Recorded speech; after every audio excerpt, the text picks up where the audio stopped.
শুঁয়োপোকা নামে এক প্রকারের পোকা আছে। এ তার শুরুর জীবনে গাছের পাতা খায় এবং গাছের পাতা খেয়ে খেয়ে খেয়ে খেয়ে মাসখানেক জীবনযাপন করে। এটা সম্পূর্ণ ডিফারেন্ট স্টাইলের লাইফ সে লিড করে। তারপরে 1 মাস 1.5 মাস 2 মাস হওয়ার পর ও নিজের চারিপাশে একটা আবরণ তৈরি করে। আবরণ তৈরি করে ওর মধ্যে মরে যায়। ওর মধ্যে মরে যাওয়ার 1 মাস 1.5 মাস পর প্রজাপতি হয়ে আকাশে উড়ে। তাহলে ওর লাইফ একবার ছিল পোকা হিসেবে, তারপরে মৃত অবস্থায় 1 মাস, তারপরে প্রজাপতি হিসেবে আকাশে উঠতেছে। তো এই জন্য মানুষের বারজাখী জীবন, কবর পরবর্তী, মৃত্যু পরবর্তী জীবন অস্বাভাবিক নয়। হ্যাঁ, বারজাখী জীবনে মানুষের রুহের কোয়ালিটি অনুযায়ী থাকার এবং খাওয়ার ব্যবস্থাপনা, জীবনযাপনের ব্যবস্থাপনা ভিন্ন হবে। যেমন যে সমস্ত রূহ আল্লাহর রাস্তায় শহীদ হয়ে গেছে, এদের কোয়ালিটি কি হবে? এরা পাখি হিসেবে জান্নাতে উড়বে। ওদের বারজাখী জগতে জীবনযাপনের ধরন, এদের চাইতেও আপার কোয়ালিটির কিছু রূহ আল্লাহ সুবহানাহু ওয়া তাআলার আরশে লাইট, আলো হিসেবে ঝুলন্ত থাকবে। এদের চাইতেও আপার কোয়ালিটির রূহ হচ্ছে নবীদের রূহ, যারা দুনিয়াতে যেই মানের লাইফ জীবনযাপন করত, বারজাখে ওই মানেরই লাইফ জীবনযাপন করে। মুসা আলাইহিস সালাম তো মরে গেছে, কিন্তু মুহাম্মদ সাল্লাল্লাহু আলাইহি ওয়াসাল্লামের সাথে সাক্ষাৎ হয়েছে না, কথা হয়েছে না, বারজাখী জগতে, দুনিয়াতে নাই। কিন্তু তাহলে ওনার জীবন যাপনের যে ধরন, ওটা কাছাকাছি হুবহু দুনিয়ার মতো। আর স্বাভাবিক যাদের রূহ যদি কল্যাণকর বান্দা হয় তাহলে ইল্লিয়িন, আর যদি অকল্যাণকর বান্দা হয় তাহলে সিজ্জিন। আর এই সকল রূহ কিয়ামতের পরবর্তীতে পুনরুত্থান হবে। আর পুনরুত্থানের উপর বিশ্বাস স্থাপন করা ইসলামের এবং কোরআনের, পবিত্র কোরআনের যদি 2টা মেসেজ সারমর্ম তৈরি করি, তাহলে একটা সারমর্ম হচ্ছে তাওহীদ, আর একটা সারমর্ম হচ্ছে পরকাল। সারা কোরআন মিলে আল্লাহ মানুষকে ঘুরিয়ে ফিরিয়ে, মুসা আলাইহিস সালাতু ওয়াস সালামের যুগে একজন মারা গেল, গরু জবাই করা হলো, ওর গায়ে টাচ করে জীবিত করা হলো। একজন নবী এক গ্রামের পাশ দিয়ে হেঁটে যাচ্ছিল, বললেন আল্লাহ এদেরকে আপনি কেমনে জীবিত করবেন? আল্লাহ তাকে 100 বছর মৃত অবস্থায় রাখলেন, তারপরে জীবিত করলেন। মুসা আলাইহিস সালামের সাথে 70 জন বানু ইসরাইলের লোক তুর পাহাড়ে গেছিল, আল্লাহকে দেখতে চেয়ে সব মরে গেছিল, আল্লাহ ওদেরকে আবার জীবিত করে দিয়েছিল। তো মরার পরে জীবিত হওয়ার ঘটনা দুনিয়াতে অসংখ্যবার ঘটেছে, এবং সর্বশেষ বানু ইসরাইলের যিনি শেষ নবী ঈসা আলাইহিস সালাতু ওয়াস সালাম, তার হাতে আল্লাহ এটাকে ডাল ভাত বানিয়ে দিয়েছিলেন। যে এটা অত কঠিন কোনো কাজ না, মরার পর মানুষকে জীবিত করা এটা আশ্চর্য কিছু না। এটা আমার নবী আমার অনুমতিতে, আমার মজেজায় সকাল সন্ধ্যা মানুষকে জীবিত করতেছে মরা থেকে। এবং মরা থেকে জীবিত হওয়া আশ্চর্য যে নয়, বাস্তব যে সত্য, তার 2টা উদাহরণ দিয়ে আমরা আবার আমাদের মূল বক্তব্যে ফিরে আসব। একটা উদাহরণ কি, আল্লাহ কোরআন মাজিদে বারবার মৃতকে জীবিত করার কথা বলতে গিয়ে বলেছেন, আমি মৃত মাটিকে বৃষ্টি দিয়ে জীবিত করি, আমি মৃত বীজ থেকে বৃষ্টির মাধ্যমে গাছ বের করি। এখন আপনি চিন্তা করেন, একটা আমের গাছ যতটা জীবিত, মানুষ তার চেয়ে বেশি জীবিত না কম জীবিত? বেশি জীবিত। আমের গাছ তো হাঁটতে পারে না, চলতে পারে না, মানুষ তো হাঁটছে, আমের গাছ তো কথা বলতে পারে না, মানুষ তো কথা বলতেছে। তাহলে জীবনের আলামত আমের মধ্যে বেশি আছে না মানুষের মধ্যে বেশি আছে? মানুষের মধ্যে বেশি আছে। এবার ওই আমের গাছ থেকে যে আম তৈরি হলো, ওই আমের যে বিচি, ও বেশি জীবিত না মানুষের যে মেরুদণ্ড, এ বেশি জীবিত? মানুষের মেরুদণ্ড বেশি জীবিত। কেন? এটা জীবিত মানুষের মেরুদণ্ড, যে লাইফ পৃথিবীতে চলাফেরা করতেছে, কথা বলতেছে, যার জ্ঞান আছে, আর একটা স্থবির জড় পদার্থ, ওই জড় পদার্থের একটা মৃত বিচি। ওই মৃত বীচি যখন মাটিতে পড়তেছে ওর মধ্যে থেকে আর একটা জীবিত গাছ বের হয়ে যাচ্ছে। আল্লাহু আকবার। তাহলে ওই মৃত বীচি থেকে গাছ বের হওয়া বেশি আশ্চর্য না মানুষের মতো জীবন্ত মানুষের মেরুদণ্ডের হাড্ডি থেকে আবারও মানুষ বের হবে মাটির মধ্যে থেকে? কোনটা বেশি আশ্চর্য? আমেরটা বেশি আশ্চর্য। বুঝাতে পারিনি মনে হয়। আমেরটা বেশি আশ্চর্য, আমারটা আশ্চর্য নয়। ও তো কম জীবিত, ওর মধ্যে থেকে আবার আল্লাহ আর একটা জীবিত গাছ তৈরি করে দিচ্ছে। আমি তো এমনি জীবিত, আমার মতো আরো সহজ বের করা। এই জন্য আল্লাহ ওই উদাহরণ বারবার দেয়। আর আল্লাহর জন্য আরো কেন সহজ মানুষকে মাটি থেকে তৈরি করা? এই জন্য আরো বেশি সহজ যে মানুষ পৃথিবীতে বেঁচে থাকতে যত রকমের ভিটামিন, প্রোটিন, মিনারেল, পুষ্টি যা খাবার মানুষ বেঁচে থাকতে গ্রহণ করে, তার প্রত্যেকটা খাবারের মধ্যে যত রকমের ভিটামিন, মিনারেল, প্রোটিন আছে সব মাটি থেকে আসে। সব মাটি থেকে আসে। এখন আমার ম্যাগনেসিয়াম দরকার, তো ম্যাগনেসিয়াম আসলে মাটির মধ্যে আছে, কিন্তু ডাইরেক্ট নিতে পারবো না। তো ওখানে কলার গাছ লাগানো হয়েছে, তারপরে ওখান থেকে কলা হয়েছে, ওই কলার মধ্যে ম্যাগনেসিয়াম মাটি থেকে নিয়েছে কলা, ওই কলা আমি খাচ্ছি, আমার শরীরে ম্যাগনেসিয়াম ঢুকতেছে। তাহলে আমার শরীরের মধ্যে ম্যাগনেসিয়াম ঢোকার কারণে যদি আমার শরীরে কোষ তৈরি হয়, তাহলে ওই ম্যাগনেসিয়াম তো মাটির মধ্যেই আছে, ওখানে কেন কোষ তৈরি হবে না? কেন হবে না?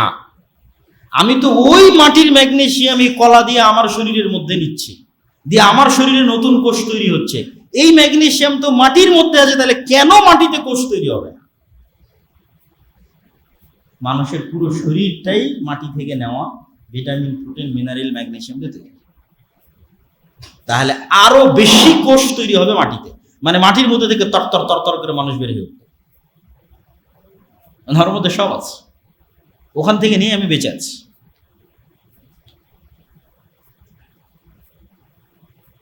আমরা যে আলোচনায় ছিলাম, যে আলোচনা থেকে আলোচনায় আসলাম, যে নূর সত্য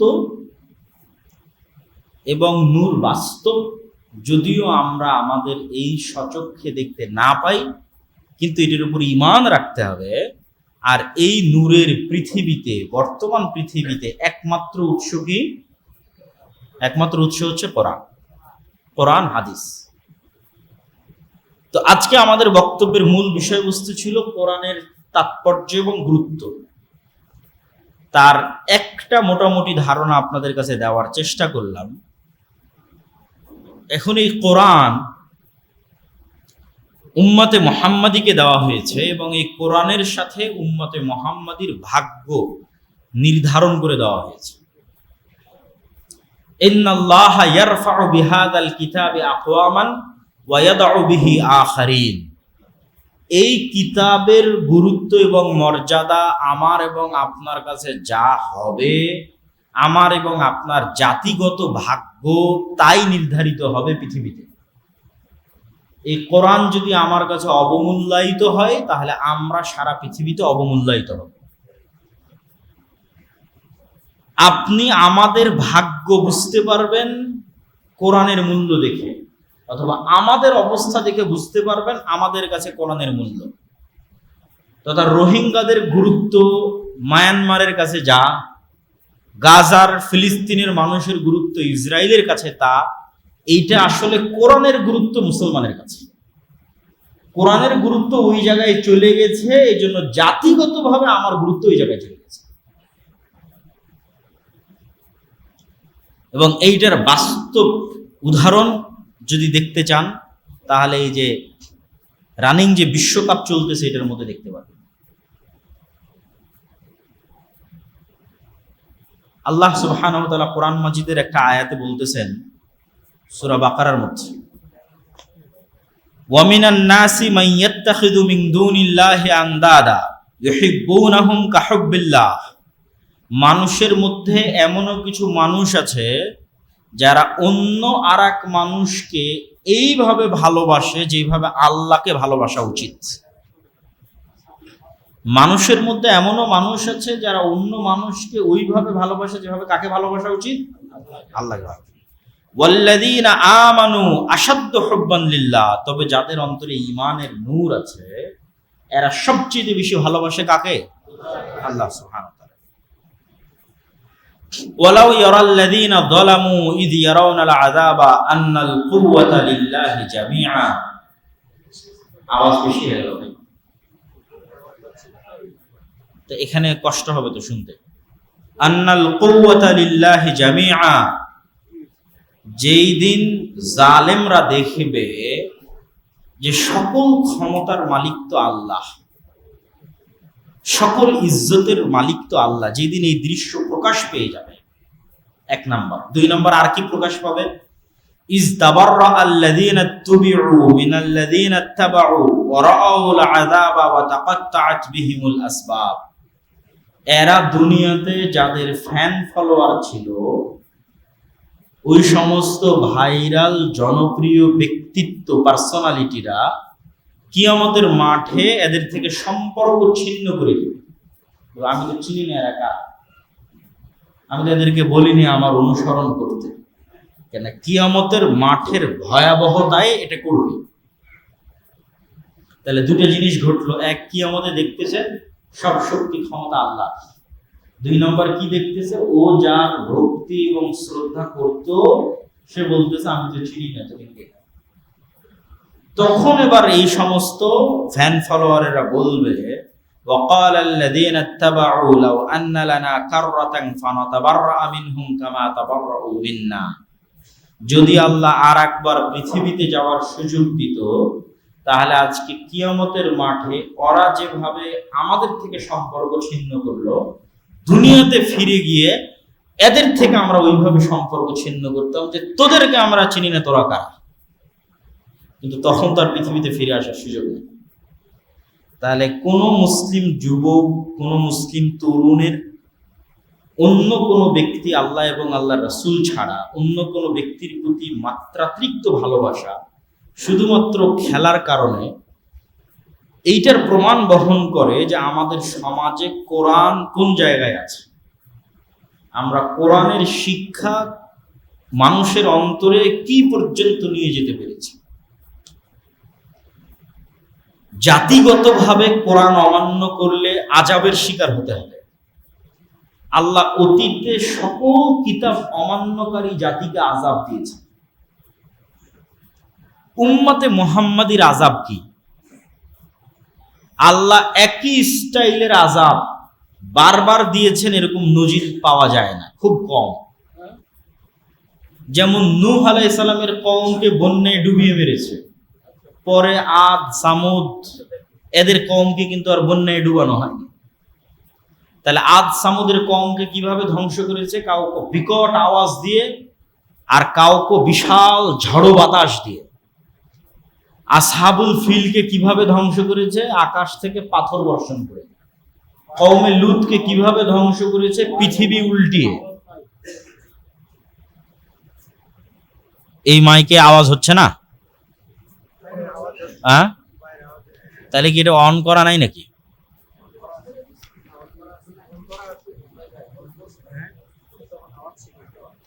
আচ্ছা, তো তাহলে উম্মতে মুহাম্মাদের আযাব কি? বন্যা? উম্মতে মুহাম্মাদের আযাব কি? শহর উল্টে যাওয়া, ভূমিধস, ভূমিকম্প? না, উম্মতে মুহাম্মাদের আযাবের ধরন ভিন্ন। সেটা কি? সেটা যে উম্মতে মুহাম্মাদির উপর ভিন্ন জাতিকে চাপিয়ে দেওয়া হবে। ফিলিস্তিনে, মায়ানমারে, বাংলাদেশেও ঘটতে পারে, বাগদাদে হালাকুখা চেঙ্গিস খানের সময় ঘটেছিল, স্পেনে ঘটেছে। ভিন্ন জাতি ওদের উপর শাসক হয়ে যাবে এবং ওদেরকে কুচুকাটা করবে। এইটা হলো উম্মতে মুহাম্মাদির কোরআন পরিত্যাগ করার শাস্তি, জাতিগত আযাব। উম্মতে মুহাম্মাদির জাতিগত আযাব বন্যা নয়, ভূমিকম্প নয়, ভূমিধস নয়, ঝড় নয়, বিকট আওয়াজ নয়। উম্মতে মুহাম্মাদির আযাব হচ্ছে ভিন্ন জাতি তাদেরকে শাসন করবে। তাহলে আল্লাহ সুবহানাহু ওয়া তাআলার আযাব থেকে বাঁচতে চাইলে, জান্নাতে যেতে চাইলে, নূর অর্জন করতে চাইলে আমাদের প্রথম রাস্তা হচ্ছে কোরআনের কাছে ফিরে আসা। এই জন্য আমি অনেক আগে, আজ থেকে 2-3 বছর আগে দাওয়াতি সফর শুরু করেছিলাম, ধারাবাহিক মসজিদ ভিত্তিক একটা লক্ষ্য উদ্দেশ্য নিয়ে যে প্রত্যেক মসজিদে মক্তব থাকতে হবে। এবং বহু জায়গায় এরকম বক্তব্য দিয়েছি যে মসজিদের এসি বিক্রি করে হলেও মক্তবের শিক্ষক ভালো মানসম্মত বেতন দিয়ে রাখতে হবে। কেননা ইসলামের মূল নূর যেটা দিয়ে ইসলাম টিকে থাকবে এটা হচ্ছে কোরআন। এইটা যদি আমি মানুষকে না শিখাতে পারি, আর মসজিদ যদি স্বর্ণ দিয়েও তৈরি করি, একদিন এই মসজিদে মুসল্লি হারিয়ে যাবে। আর যদি মসজিদ গাছতলাও হয়, কিন্তু অত্র এলাকার মুসলমানের সন্তানদের, শতভাগ মুসলমানের সন্তানকে কোরআনের নূর আর কালবে ঢুকিয়ে দিতে পারি, প্রবেশ করানো যায়, তাহলে যদি গাছতলাও হয় সালাত অব্যাহত থাকবে, সালাত টিকে থাকবে, দিন টিকে থাকবে। এই জন্য মূল মাকসাদ এবং সর্বোচ্চ গুরুত্ব দেওয়া উচিত মসজিদগুলোকে শিক্ষার উপর। ব্রাকের এরকম হাজার হাজার মসজিদ নাই, এরকম এসি বিল্ডিং আলা রুম নাই। আমরা তো এগুলো অটো পাইছি, অটো মানে আল্লাহ ইসলামের সিস্টেমটা এইভাবে করেছে, এইটার মধ্যে দিয়ে ইসলাম দাঁড়িয়ে থাকবে। এই জন্য 5 ওয়াক্ত সালাতের ব্যবস্থা, এই জন্য মসজিদের ব্যবস্থা।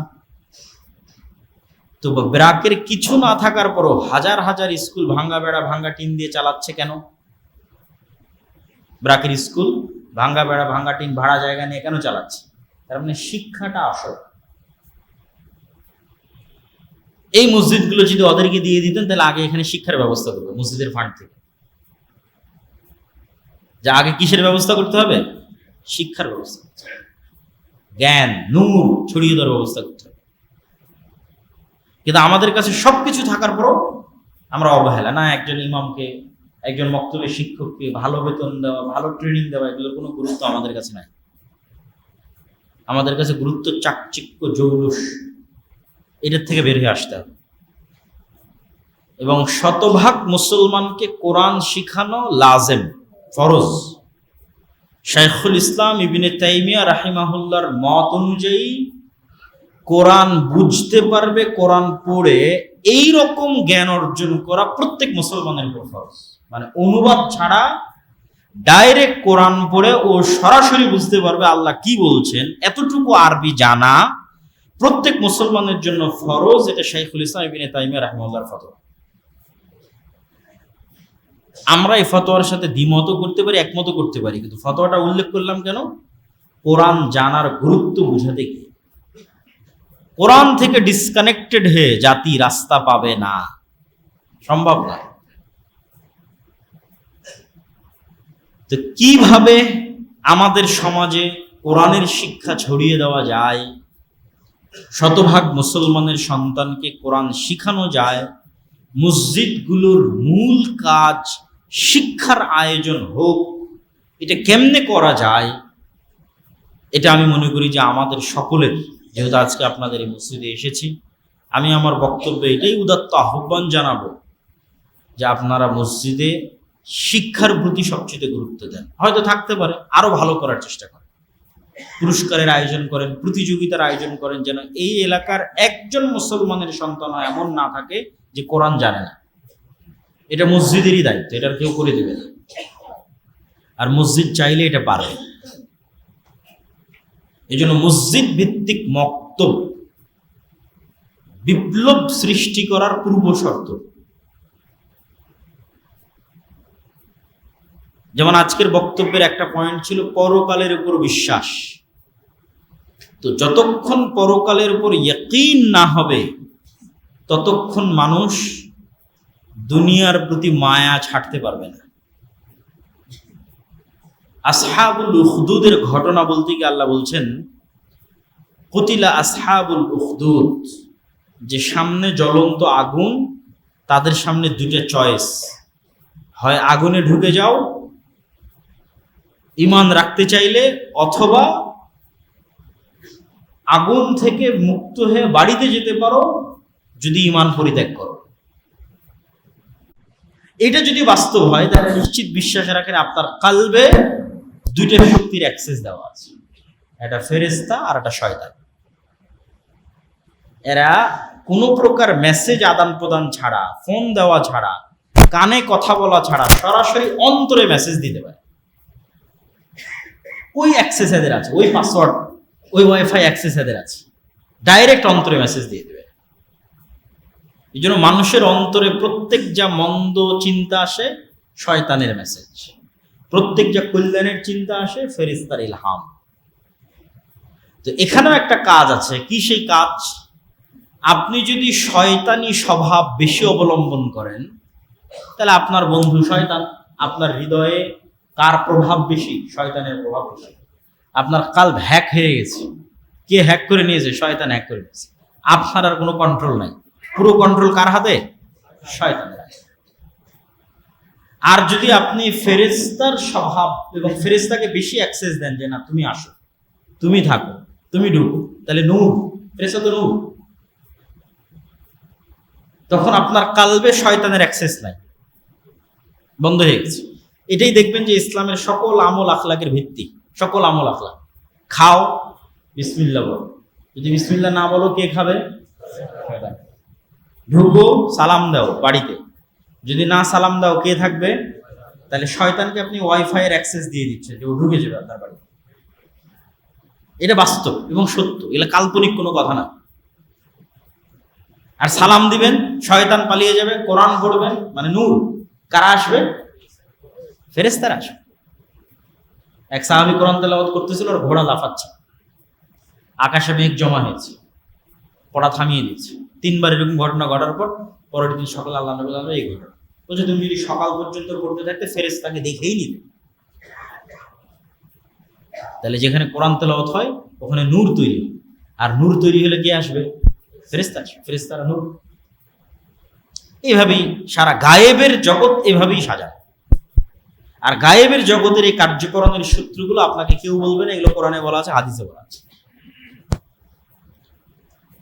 দুনিয়ার কার্যকরণের সূত্রের সাথে গায়েবের কার্যকরণের সূত্রের মিল নাই।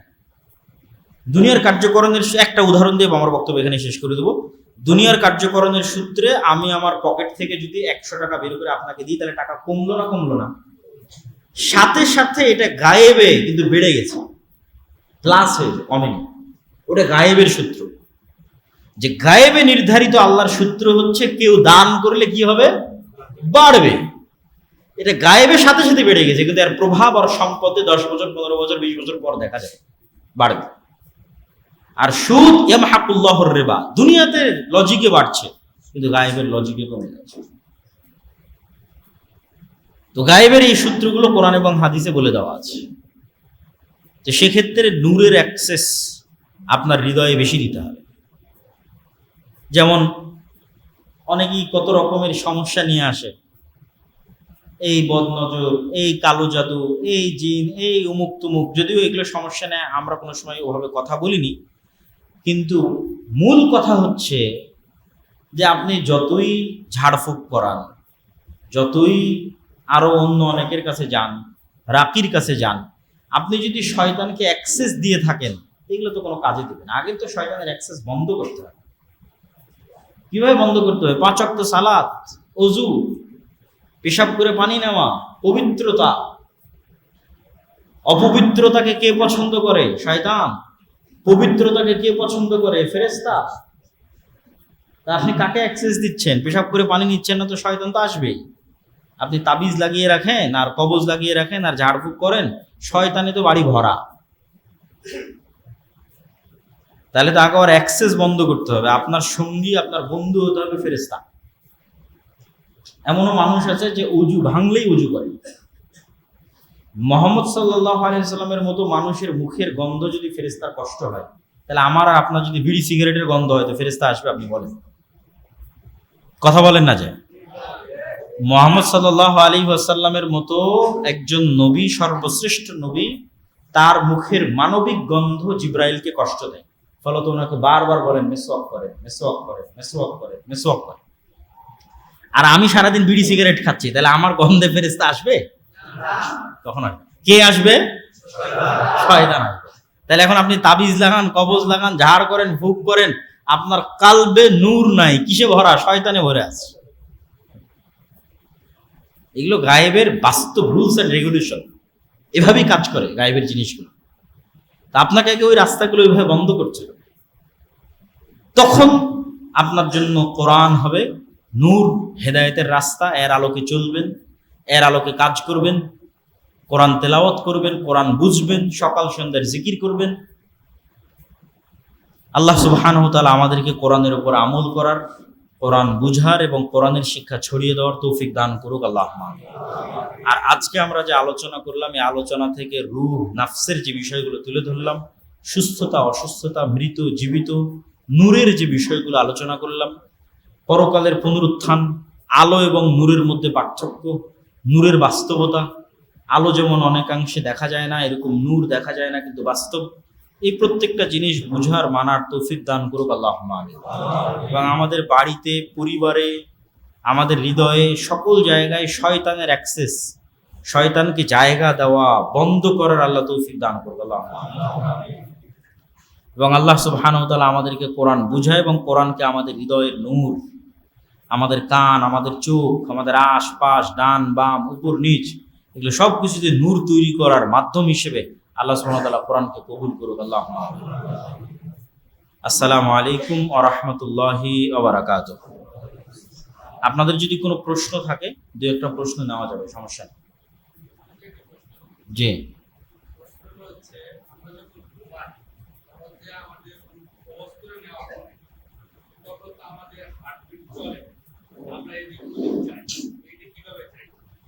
সুন্দর প্রশ্ন। তার আগে একটা জিনিস বলি, মক্তবের বিষয়টা বলেছি, আর একটা বলি মাসিক আল ইতিসাম। আমি নিয়মিত মাসিক আল ইতিসামে 3টে লেখা লিখি, একটা সম্পাদকীয়, একটা মিন্নাতুল বারি, আর একটা কোরআনের ধারাবাহিক ব্যাখ্যামূলক সারমর্ম লেখা। তো মাসিক আল ইতিসাম নিয়মিত যদি আপনাদের মসজিদে আসে, তাহলে এটা আপনাদের সাথে আমাদের যোগাযোগ এবং সম্পর্ক এবং দাওয়াত তৈরিতে আরও পরবর্তীতে ভূমিকা রাখবে ইনশাআল্লাহ। আপনি যেটা বললেন যে আল্লাহ সুবহানাহু ওয়া তাআলা মানুষকে ঘুমের সময় রূহ কবজ করে নেয়, প্রথমে বুঝতে হবে রূহের কাজ কি।